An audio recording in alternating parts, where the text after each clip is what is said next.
Hello, it's Dr. Pat at Little Critters, and we have Nana here, a 2-year-old ball python, and she's in today for a very common snake problem. She has an injury from a heating element, and if you look at her tail, under her tail, the region from the cloaca or the little spurs down, this is all tail, and right above there we have this dark discolored skin, and this is a burn. And so very often what happens with snakes is they'll wrap around a small heating element and the rest of their body is not on the element, so they still feel chilled, so they'll just continue to rest that part of the body on the heat and will burn. With snakes, we never want to put any heating elements inside the cage because this is a very common problem, and often with burns what you see is just the tip of the iceberg.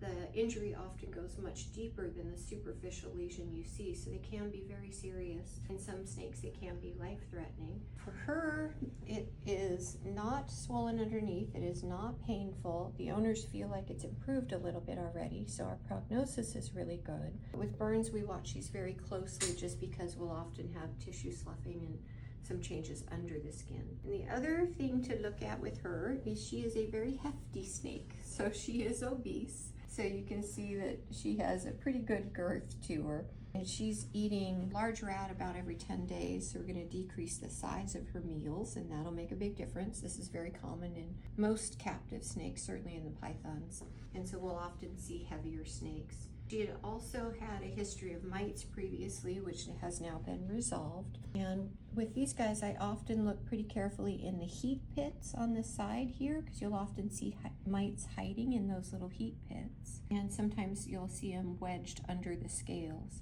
And with her lighter color morph, it makes it a little bit easier to pick up, but on some of the darker skinned snakes, it can be really hard to spot the mites within the skin pattern, so always look in their little heat pits. But we expect this girl to do well, but we're going to make sure, so we're checking some labs. We'll run a fecal, make sure there's no parasites, and do some blood work, and just make sure that there's nothing metabolically going on that we need to worry about, and then obviously we'll treat the injury. And she's owned by a family with children, and as you can tell, she's very sweet, and if you watch, she's actually very head tame.